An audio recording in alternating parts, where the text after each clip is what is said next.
साथियों नमस्कार। जैसा कि आप लोग जानते हैं,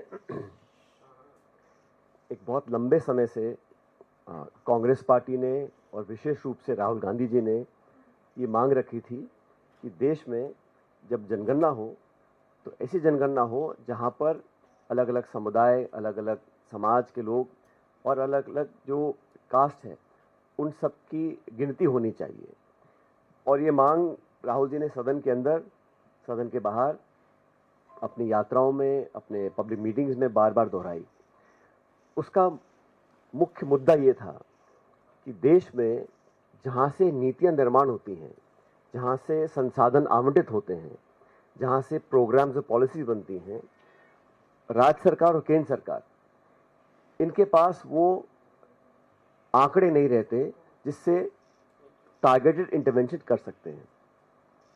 और जाति जनगणना का जो इशू था, इसको कांग्रेस पार्टी ने बहुत बढ़ चढ़ के उठाया। इसीलिए उठाया था कि हम इस बात को जान सकें कि देश के किस कोने में किस समाज के लोग किन हालात में रह रहे हैं, उनकी शैक्षिक, सामाजिक क्या परिस्थितियां हैं, क्या वो लोग, समाज का वो तबका सरकार के दी गई नीतियां, बजट, पैसा, सुविधाएं, स्कीम्स, प्रोग्राम्स, क्या वो लाभ उठा पा रहे हैं कि नहीं उठा पा रहे हैं। तो राहुल जी बोलते थे कि हम देश का एक्सरे चाहते हैं। उसका मुख्य उद्देश्य ये था कि हम लोग देश की वास्तविक स्थिति जान सकें, कितने लोगों की कितनी भागीदारी है, किस हालात में वो रह रहे हैं, कहाँ और काम करने की ज़रूरत है, कहाँ में सफलता मिली है और कहाँ हम असफल रहे हैं। ये पूरी जानकारी प्राप्त करने के लिए जाति जनगणना बहुत ज़रूरी थी। और मैं बात दोहराना चाहता हूँ कि भाजपा की सरकार आज केंद्र में है। भारतीय जनता पार्टी ने और वर्तमान प्रधानमंत्री जी ने कई बार कहा कि जाति जनगणना की जो मांग कर रहे हैं वो अर्बन नक्सली हैं। इस मांग को सिरे से इन्होंने ठुकराया। इस सरकार ने सदन के अंदर जब सवाल पूछा गया तो लिखित जवाब दिया कि हम लोग ऐसा नहीं करना चाहते, ना करना चाहेंगे। तमाम विरोध के बावजूद जब देश में भाजपा और सरकार को लगा कि अब देश जागरूक हो चुका है और हम जो मांग कर रहे हैं वो ऐसी मांग है जिसको आप बहुत दिन तक वो ठुकरा नहीं सकते हैं, तो अचानक सरकार ने जाति जनगणना को स्वीकार किया और हमारी मांग को माना। लेकिन जो नोटिफिकेशन इशू किया है, पहली बात तो किया है 27 के लिए, 2 साल के बाद कोविड का बहाना लेके कई साल तक सेंसस को डिले किया। अब जो कास्ट सेंसस है उसमें भी कहीं ना कहीं मुझे नियत में हम सब लोगों को शक है कि ये सिर्फ बात को टालने के लिए और अपना वादा पूरा ना करने की पूरी भूमिका बांध चुके हैं। सेंसस भारत में बहुत पहले से हो रहा है और जितने बड़े मुल्क हैं दुनिया में उसमें भारत ऐसा देश है जहां पर बहुत अनुभव, बहुत संसाधन और बहुत समझदारी से इस देश में अलग अलग सरकारों ने सेंसस कराया है। लेकिन आप सरकार की नीयत देखिए, जहां पे 8 से 10 हजार करोड़ रुपया खर्च होता है सेंसस करने के लिए, वहां सरकार ने 570 करोड़ रुपए आवंटित किए हैं बजट में। जिस काम को करने के लिए आप धनराशि आवंटित नहीं कर रहे हो, जिस काम को करने के लिए आपने मौखिक रूप से हाँ बोल दिया है लेकिन उसकी शुरुआत आप 27 में करना चाह रहे हैं, और जहां पर आप कास्ट सेंसस के बारे में पब्लिक में बोल रहे हैं कि हम बात को मान लिए हैं, लेकिन जो औपचारिक ऑफिशियल नोटिफिकेशन है, जो सरकार की कार्रवाई है, उसमें से वो सारा लगभग गायब है। तो हमारी मांग ये है कि सरकार ने बेवजह इतने दिन तक इसको टरकाया, और जब कांग्रेस और राहुल जी और पूरी पार्टी ने कहा कि हमको बहुत जरूरी है और देश में एक जागरूकता आ गई थी कि लोग चाहते थे कि पता पड़े कि कौन कैसे रह रहा है। और मैं दोबारा बोलना चाहता हूं, जाति जनगणना का मतलब यह नहीं है कि हम सिर्फ व्यक्ति की कास्ट जानना चाहते हैं। इसका तात्पर्य यह है कि वो लोग, वो समुदाय देश में किन हालात में आज रह रहे हैं। जब तक हमें वो आंकड़े पता नहीं पड़ेंगे कि कौन कितना पढ़ा लिखा है, सरकारी नौकरी कितनी मिली है, कितना कमाई कर रहे हैं, कितना लाभ उनको मिल रहा है, क्या स्कीम सरकार के वहाँ पहुँच रही है कि नहीं पहुँच रही है, इस विषय में जो सबसे बेहतरीन काम हुआ है वो तेलंगाना सरकार ने किया है। तेलंगाना सरकार का जो सेंसस है वो बहुत समझदारी से किया गया है, विशेषज्ञों को उसमें ज्वाइन कराया गया है, और सरकार ने, किसी अधिकारी ने बैठ के नहीं किया है। उन्होंने एनजीओ से प्राइवेट पार्टिसिपेशन कराया है, टेक्निकल लोगों को जोड़ा और एक बहुत विस्तृत जानकारी प्राप्त करने के लिए सेंसस किया है। सेंसस करने का मतलब यह है कि हमें पता पड़े कि हम आने वाले समय में किस प्रकार का अपना प्रोजेक्ट बनाएंगे, बजट देंगे, स्कीम्स और पॉलिसीज बनाएंगे। तो कांग्रेस पार्टी का बड़ा स्पष्ट मत है कि सिर्फ किसी व्यक्ति की जाति जान लेना एक कॉलम में, वो हमारा उद्देश्य नहीं है। उद्देश्य यह है कि कैसे समाज का वो तबका जो पिछड़ा रहा आर्थिक रूप से, शैक्षिक रूप से, उन लोगों को मुख्य धारा में लाने के लिए हम लोग क्या कर सकते हैं। जब तक आंकड़े नहीं आएंगे, और आंकड़ा पहला पड़ाव है, रियल टेंजिबल वेरीफाइड डेटा हमारे पास आएगा, उसके बाद हम लोग उसमें सुधार कर सकते हैं। लेकिन सरकार की मुझे लगता है कि मंशा ऐसा करने की है नहीं। वो कह रहे हैं क्योंकि सदन के अंदर पहले मना कर चुके थे, और पॉलिटिकली तो जैसा मैंने कहा, जब राहुल जी और कांग्रेस पार्टी ने इस मांग को रखा तो उनको अर्बन नक्सली करार किया गया। तो अचानक इनका मन बदला क्योंकि देश में अब वो अवेयरनेस आ गई थी कि देश के लोग चाहते थे कि हम जाने। और ये जो लोग बोलते थे ये देश को तोड़ने का काम है, इससे जातिवाद बढ़ जाएगा, ये सरासर गलत है। मैं फिर दोहराना चाहता हूँ, तेलंगाना सरकार ने जो सेंसस किया है उसका जो ऑब्जेक्टिव है वो सिर्फ किसी की जाति पूछना नहीं है, वो किन हालात में रह रहे हैं, उनके बच्चे क्या पढ़ रहे हैं, क्या वो खाते हैं, कैसे वो रहते हैं, और क्या उनको आगे मदद करने के लिए हम कर सकते हैं। तो मोटा मोटा ये हमारा उद्देश्य है। लेकिन सरकार का जो बजट आवंटन किया है, इंस्टेड ऑफ 10,000 करोड़ 570 करोड़ आवंटित किया है। नोटिफिकेशन में जो कमी आपको मैंने पहले बता दी है, और ये जो डिले कर रहे हैं, कोई वजह नहीं है कि इसको आपने आज अनाउंस किया। और ठीक यही काम उन्होंने किया महिला आरक्षण को लेकर भी। इतना लंबी समय सीमा बांध दी है कि वो कब पूरा होगा कोई जानता नहीं है। तो सरकार सिर्फ ध्यान डाइवर्ट करने के लिए, और इस इशू पे, क्योंकि ये इशू पॉलिटिकल इशू बन चुका था और कांग्रेस और हमारे तमाम जो सहयोगी दल हैं इसकी पुरजोर मांग करते थे, तो कोई ना कोई बहाना डालकर आज उन्होंने इसको स्वीकार किया है। लेकिन मुझे नियत में खोट दिखता है, क्योंकि जो उनको करना चाहिए था तत्काल शुरू करना चाहिए था, पर्याप्त बजट आवंटन करना चाहिए था, और जिस सोच के साथ हम लोगों ने इस मांग को रखा था वो यहाँ से बिल्कुल जुदा है। इसमें कहीं कोई ऐसा आंकड़ा नहीं है, ना कोई ऐसी स्पष्टता है कि जिस उद्देश्य के साथ हमने इस मांग को रखा था उसको पूरा करने की हम कोशिश कर सकें। तो मैं दोबारा दोहराना चाहता हूं अंत में कि ये जो सेंसस की जो राजनीति हो रही है इसको बंद कर सरकार को तुरंत प्रभाव से कार्रवाई करनी चाहिए, और सरकार ने, तो तेलंगाना सरकार ने जो किया है उस मॉडल को अडॉप्ट करें। उसमें सिर्फ सरकार एक सेंसस थोप दे उससे बेहतर होगा एक प्राइवेट पार्टिसिपेशन हो, एक्सपर्ट्स का, साइंटिस्ट का, एनजीओज का, ताकि कोलैबोरेटिव उसमें जो संज्ञान लेकर हम एक सेंसस नया बना सकते हैं। और जो धनराशि आवंटित करी है 570 करोड़, ये बहुत कम है और इसमें हजारों करोड़ रुपए खर्च होते हैं। तो सरकार को स्पष्ट करना चाहिए कि ये डिले क्यों किया, बजट क्यों कम दिया गया है, और जिस ऑब्जेक्टिव के साथ हम लोग करना चाह रहे थे उसको सरकार कब पूरा करेगी। आपके कोई सवाल है मैं पूछ सकता हूं? Okay, so just summarize, the demand for having a caste census was led by the Congress party, and Mr. Rahul Gandhi in particular has been raising this issue for a number of years now. And we all know that the government of India and the BJP in particular have always said that this is something that is unacceptable. In fact, in a written reply to a parliamentary question, government had said it was not proposing to do any caste census. Because of the forceful demand of the party and Mr. Gandhi, the current government has now yielded and announced a caste census. But the facts and the figures state something totally different. They want to start the census in 2027. The money required for a full census is about 10,000 crores. Government has allocated 574 crores. And the main issue is that when we say we wanted a caste census, the objective was to know exactly in what conditions people of India are living, those who have been deprived, who are not in the mainstream, how much have they got education, how much access do they have to government schemes and policy programs, in what economic conditions are they living, what is their net spending, household incomes.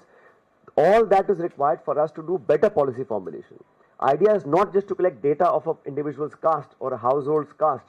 The objective is to know exactly in what conditions these families are living and how we can better curate our policies to substantially help the livelihoods of those people.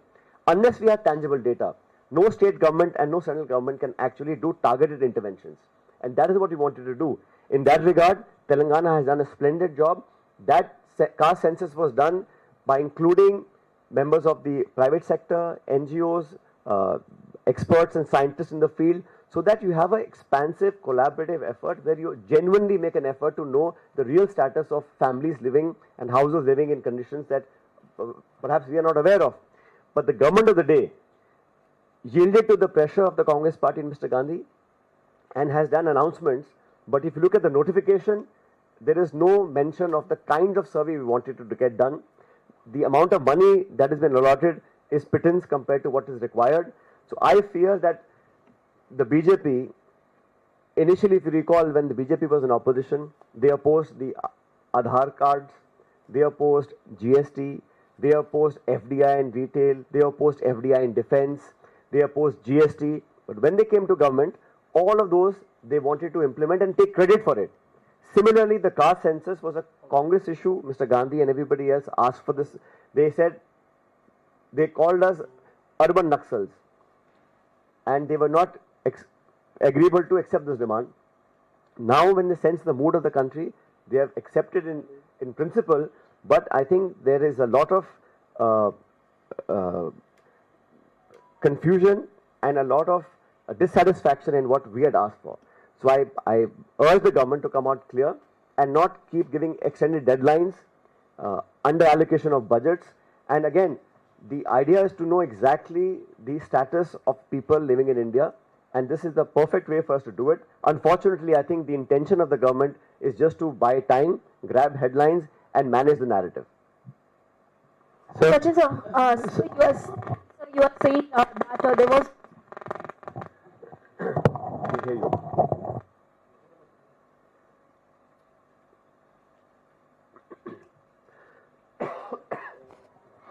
So you were saying that there was no mention of caste in that particular Gazette notification, but soon after that MHA had done a fact check, and they have also stated that earlier also it was being clarified on the part of Home Ministry, and after the meeting of Union Home Minister with the officials, the press statement which was being released, it has been categorically mentioned that caste enumeration will be involved in this census. So the MHA has also said that these are all the misleading claims which are being made on the part of the Congress party. What's your take on it? Well, the amount of money allocated in the current financial year is 574 crores. The actual quantum money required is in thousands of crores. Second, like I mentioned to you earlier, the idea that we have been raising is not just to know the caste of an individual.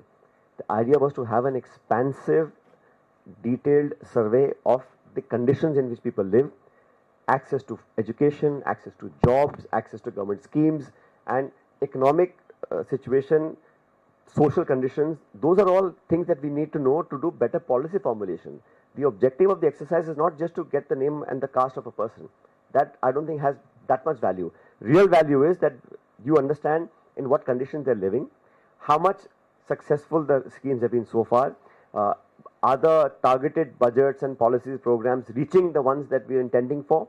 So that's what Mr. Gandhi says, X-ray of the country. That is what we require to be done. And it requires not just government efforts, it requires participation from NGOs, experts in the field, so that you have, like I said, Telangana government has done a very extensive survey. That should be the model adopted by the government of India. That's what we're seeking.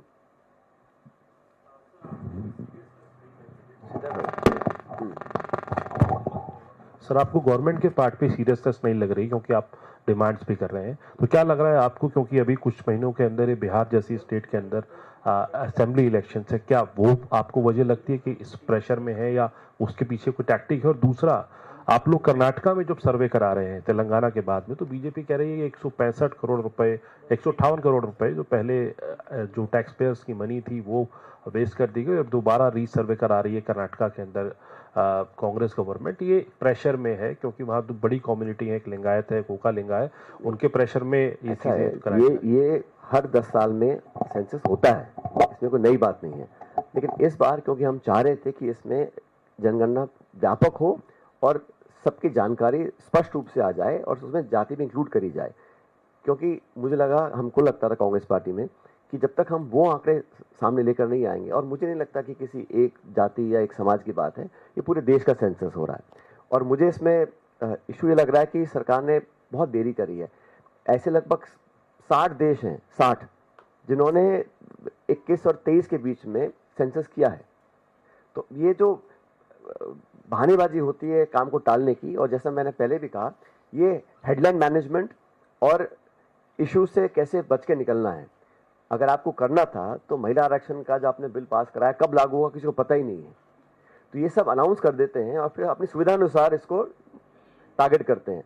तो हम चाह रहे हैं इसमें विलंब ना हो, क्योंकि और ये एक बार जब शुरू हो जाएगा तो चेंज नहीं हो सकता है। इसलिए पहले से ही हम लोगों ने उदाहरण दिया है कि तेलंगाना का पूरा देख लीजिए, और इसमें कोई छोटे बड़े की बात नहीं है। अगर कहीं कुछ काम अच्छा हुआ है, उसके अच्छे परिणाम आए हैं, तो उसको कंसल्ट करने में सरकार को बहुत ज़्यादा इशू नहीं आना चाहिए।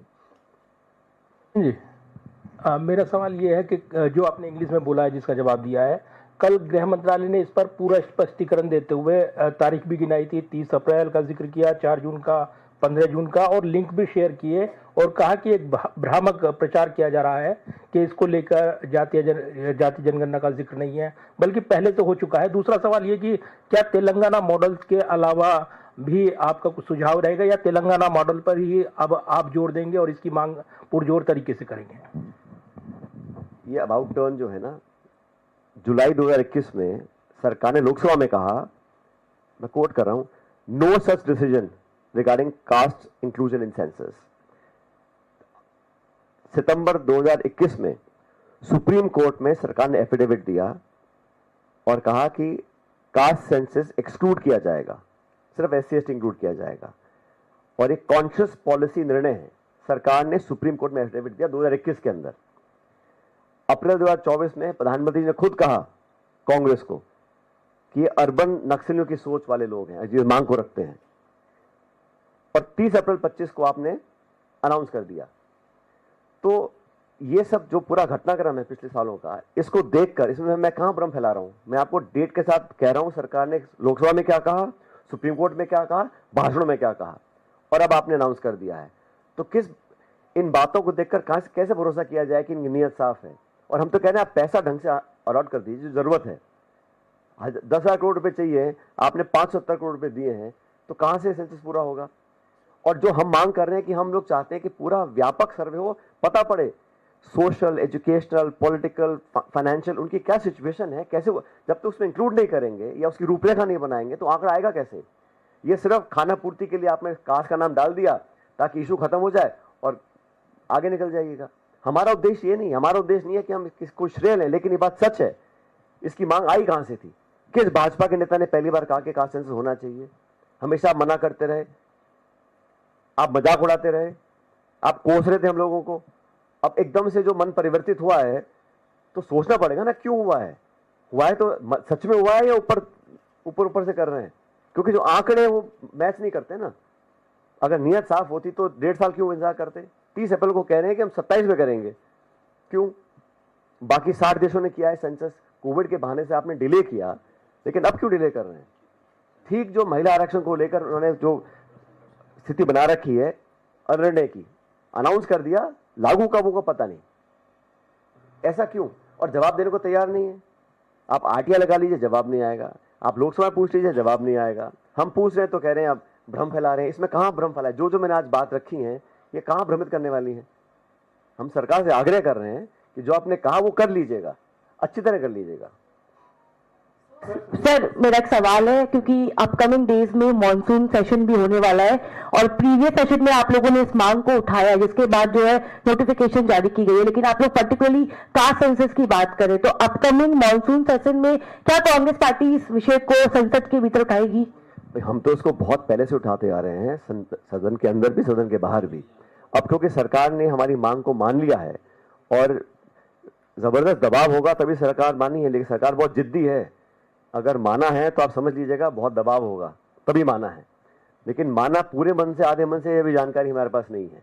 हमें लगता है कि कहीं ना कहीं इसमें नियत में कोई भी कमी है, क्योंकि जिस स्पष्टता से, जिस तरीके से करना चाहिए था वो किया नहीं है। और निश्चित रूप से हम लोग इस मुद्दे को उठाएंगे पार्लियामेंट के अंदर जब सेशन चालू होगा। सचिन जी, सर इधर, सर लेफ्ट जी। तो अभी आपके पैरेलल बीजेपी दफ्तर में भी एक प्रेस कॉन्फ्रेंस हो रही है और इसी विषय को लेकर के सुधांशु त्रिवेदी ने कांग्रेस पर आरोप लगाया है कि दृष्टि दोष का शिकार है कांग्रेस और बिहार में जो बीजेपी अलायंस की सरकार है उन्होंने पहले जाति का सर्वे किया, वो उन्होंने कहा है। और साथ ही सवाल ये उठाया है कि काका कालेकर की रिपोर्ट जारी करने का नहीं निर्णय लिया कांग्रेस ने, तो वो आज जाति जनगणना को लेकर सवाल उठा रहे हैं। आप उनको क्या जवाब देंगे? देखिए, वो क्या कह रहे हैं मैं ज़्यादा नहीं बोलना चाहता हूं, लेकिन इतिहास गवाह है भारतीय जनता पार्टी जातिगत जनगणना के सख्त खिलाफ थी। इसके लिए कोई प्रमाण नहीं चाहिए। जब स्वयं प्रधानमंत्री कहते हैं कि जातिगत जनगणना मांगने वाले लोग अर्बन नक्सली की सोच रखते हैं, इससे बड़ा क्या प्रमाण चाहिए आपको? और भाजपा ने और केंद्र सरकार ने सालों तक इसका मजाक उड़ाया, इसको एक्सेप्ट करने से मना कर दिया। अब अचानक कांग्रेस और राहुल जी की मांग को आप मान रहे हैं, तो थोड़ा मन में विश्वास तो पैदा होगा ना कि एकदम से आप मान रहे हैं, घोषणा कर रहे हैं, लागू नहीं कर रहे हैं, नोटिफिकेशन हो रहा है लेकिन पैसा नहीं दे रहे हैं। और मैं फिर दोहराना चाहता हूं, ये संकीर्ण सोच लेके कि सिर्फ हम किसी व्यक्ति की जाति जानना चाहते हैं, ऐसा नहीं है। उसका पूरा बैकग्राउंड, उसका सामाजिक हालात, उसके आर्थिक हालात, उसके शैक्षिक हालात, जब तक वो नहीं सामने आएंगे तब तक कास्ट जान के आप क्या कर लेंगे? तो ये जो भ्रम फैला रहे हैं कि ये समाज को तोड़ने वाली मांग है, इसमें जातिवाद फैल जाएगा, ऐसा नहीं है। सारे आंकड़े आएंगे तब हम कुछ आगे कर सकते हैं। मेरा सिर्फ इतना कहना है कि भारतीय जनता पार्टी आज क्रेडिट, मैंने आपको उदाहरण दिया ना, आधार का, जीएसटी का, इंडो यूएस न्यूक्लियर डील का, जितने भी हमारे पॉलिसीज थे उनको बहुत विरोध करते थे और सरकार में आने के बाद सहर्ष उसका पूरा श्रेय लिया।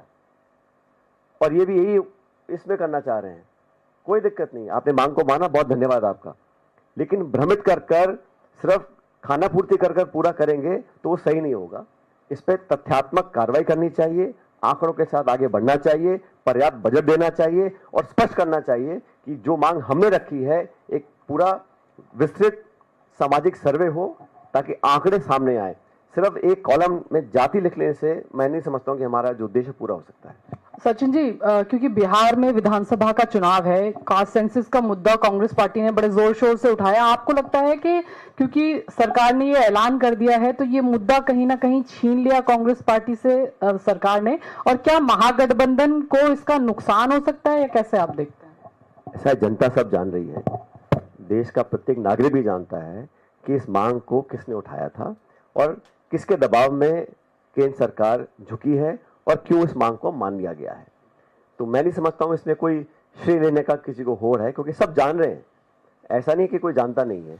और मैं देखा पिछले कुछ सालों में जो स्टेटमेंट्स भाजपा के नेताओं ने दिए हैं, स्वयं प्रधानमंत्री जी ने दिए हैं, वो साफ दिखलाता है कि इनका क्या मन था और अचानक जो हृदय परिवर्तन हुआ है वो किन कारणों से हुआ है। वो सिर्फ और सिर्फ कांग्रेस का दबाव, राहुल जी की तमाम यात्राएं, उनके भाषण और उनका संकल्प सदन के अंदर सदन के बाहर कि हम करवाएंगे, उस दबाव में सरकार ने इसको एक्सेप्ट किया है। लेकिन आधे मन से, मैं आप साफ कहना चाहता हूं कि आधे मन से किया है, सिर्फ खाना पूर्ति कर रहे हैं और जिस उद्देश्य के साथ हमने इस मांग को रखा था उसको पूरा नहीं करना चाहते।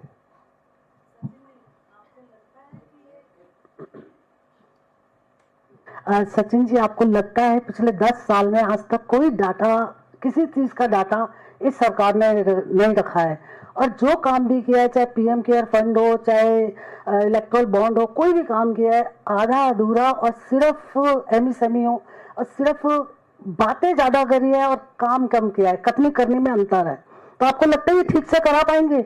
बजट भी इनका ठीक नहीं है। जो आपने सारे कारण गिनाए हैं मैम, उन्हीं कारणों के बाद हमें लगता है कि इन पे जो एक ओवरसाइट होती है वो रखना बहुत जरूरी है।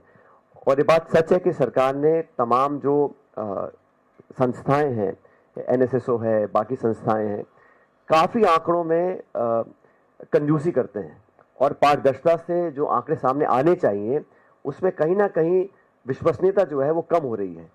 और ये मैं विपक्ष में इसलिए नहीं कह रहा हूं, जनता देश विदेश में समझ रही है कि जो आंकड़े हैं उसकी गुणवत्ता, उसकी विश्वसनीयता पर संदेह लोगों को हो रहा है।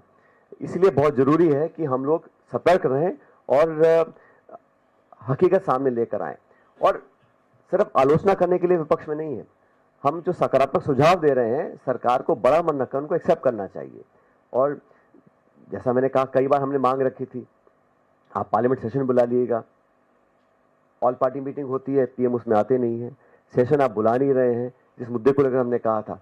तो ये और आंकड़ों का जो खेल है पिछले कुछ सालों में जो ट्रांसपेरेंटली होना चाहिए भारत सरकार के माध्यम से वो नहीं हो रहा है। और जब तक आंकड़े सामने नहीं आते हैं आप कोई भी ना तो कंस्ट्रक्टिव क्रिटिसिज्म कर सकते हैं, ना आप पॉलिसी इंटरवेंशन कर सकते हैं, ना आप विश्लेषण कर सकते हैं।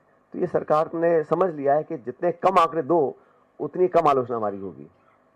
हेलो हेलो, हाँ पायलट साहब, इसमें जब ये ऐलान हुआ उसके बाद सरकारी सूत्रों से पता चल रहा है कि जो नेशनल पॉपुलेशन रजिस्टर है उसको अपडेट नहीं किया जाएगा सेंसस के साथ साथ। और आपको याद है कि एनआरसी को लेके लगातार मोदी सरकार ने वादा भी किया था और एनआरसी लाने की बात हुई थी जिसको लेके काफी विवाद खड़ा हुआ था। तो एनपीआर को अपडेट ना करना, क्या आपको लगता है कोई एक एग्जिट रूट सरकार एनआरसी से तलाश रही है, क्योंकि काफी विवाद खड़ा हुआ था, मुसलमानों को टारगेट करने की बात हुई थी? कि मौसमी, जब तक ये बात अधिकृत रूप से सामने नहीं आती मैं कुछ कहना नहीं चाहता हूँ, क्योंकि सूत्र क्या कह रहे हैं मुझे पता नहीं। लेकिन सरकार ने जो नोटिफिकेशन इशू किया है उस पर हम चर्चा कर सकते हैं, सरकार ने जो लिखित जवाब पार्लियामेंट में दिया है उस पर चर्चा कर सकते हैं। लेकिन सरकार क्या खबरें लीक कर रही है क्या नहीं कर रही है इस पर मैं टिप्पणी नहीं करना चाहता हूँ। लेकिन ये बात सच है कि सरकार को जितनी भी संस्थाएं हैं, जितने भी हमारे स्टैटिस्टिकल ऑर्गेनाइजेशंस हैं, गृह मंत्रालय का है, एनएसएसओ है, एनपीआर है, इस सब में पूरी तरह पारदर्शिता रखनी चाहिए, क्योंकि ये सब किसी एक दल, किसी एक सरकार की संपत्ति नहीं है, पूरे देश की संपत्ति है। और हर नागरिक और देश के लोगों को अधिकार है हकीकत जानने का, आंकड़े समझने का। सचिन जी, मैं पूनम हूँ अमर उजाला से। मैं पूछना चाहती हूँ कि आप एक बड़ा विपक्षी दल हैं, मुद्दा भी उठा रहे हैं, तो क्या ये उम्मीद की जानी चाहिए कि निकट भविष्य में कांग्रेस जो रजिस्ट्रार जनरल सेंसस हैं उनके पास बाकायदा ज्ञापन लेकर जाएंगे अपनी बात रखने के लिए? क्योंकि जिस तरह से धन की कमी, ये सब अहम मुद्दे हैं। और ये जो जाति जनगणना का मसला है, ये कह देना और करना दोनों में फर्क भी है, तो लगता है कि आप जाएंगे? आप जो कह रहे हैं मैं बिल्कुल वही कह रहा था, और हम सब काम करेंगे। देखिए, हम विपक्ष में होने का मतलब यह है कि हमें सरकार की जवाबदेही तय करनी है, और सरकार की कथनी करने में जब फर्क आ रहा है उसको हम लोग पूरी ताकत के साथ उसका विरोध करेंगे।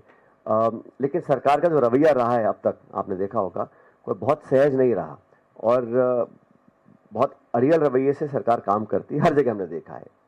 लेकिन हम लोग भी जनता के साथ रहकर, क्योंकि इस लोकतंत्र में सबसे बड़ा दबाव अगर होता है तो पब्लिक का होता है, जनता का होता है, तो सारी बातें लेके पब्लिक के बीच में जाएंगे और जो इश्यूज हैं वो जनता के दबाव के माध्यम से हम सरकार को हर हाल मजबूर करेंगे कि हमारी बातों को माने।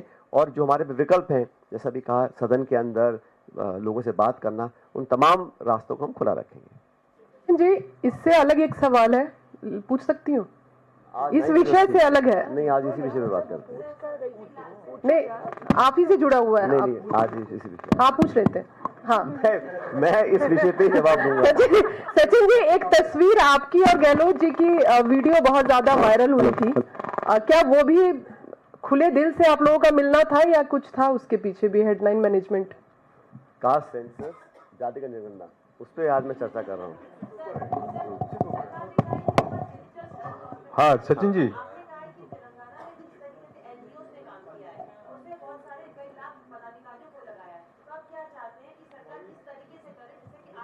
देखिए, सरकार जो भी तरीका अडॉप्ट करे, कंसल्टेटिव हो, लोगों के सुझाव लिए जाएं, और जो अगर बेस्ट प्रैक्टिसेस हमारे सामने आ रही हैं तो उसमें कुछ सुझाव लेने में कोई किसी को आपत्ति नहीं आनी चाहिए। और क्योंकि अब आईटी इनेबल्ड सर्विसेज से अगर हम मदद लेंगे तो कम समय और कम लगेगा, पहले समय ज़्यादा लगता था, लेकिन ये डेटा वेरीफाइबल हो, ऑथेंटिक हो, टेंजिबल हो और उपयोग में लाने लायक हो।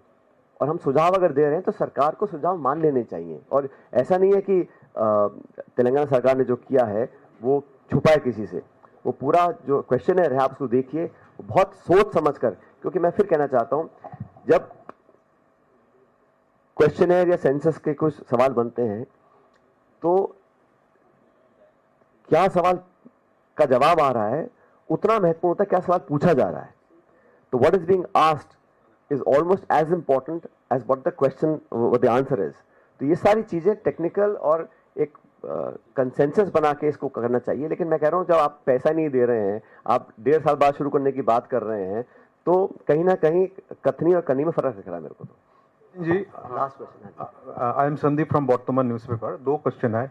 ये आपने बोला कि सरकार ने मन बदल लिया, तो आपके हिसाब से क्यों मन बदल लिया, इसका पीछे कारण क्या है? और सेकेंडली, राहुल गांधी कंटिन्यूअस जो डिमांड कर रहा है वो अभी होने जा रहा है, तो आप सत्ता में थे तो 2010 में जो सेंसस हुआ उसमें कास्ट सेंसस क्यों नहीं हुआ?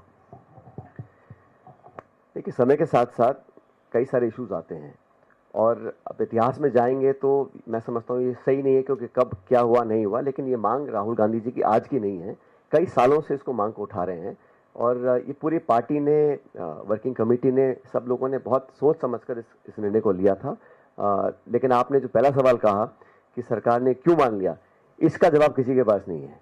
एक दिन अचानक खबर आई कि सरकार ने अपना मन बदल लिया है और वो कास्ट सेंसस कराना चाहती है, तो इस पे शोध होना चाहिए कि सरकार ने ऐसा क्यों किया। मुझे लगता है कि पब्लिक की डिमांड, और जो हम लोगों ने एक अवेयरनेस पैदा करी पूरे देश में राहुल जी के माध्यम से, कि लोग इसको डिमांड करें, इस पर दबाव बनाएं, और अल्टीमेटली मैंने देखा है कि सरकार कोई सी भी हो, लेकिन जो पब्लिक का प्रेशर होता है उस पर लोगों को झुकना पड़ता है। तो कांग्रेस और जनता का जो दबाव था, मुझे लगता है मात्र वो रीज़न था, क्योंकि जो पहले जो उन्होंने खंडन किया, मजाक उड़ाया और बिल्कुल सिरे से खारिज कर दिया था इन मांगों को, अचानक जो बदलाव आया है वो कांग्रेस और जनता के दबाव में आया है। Thank you.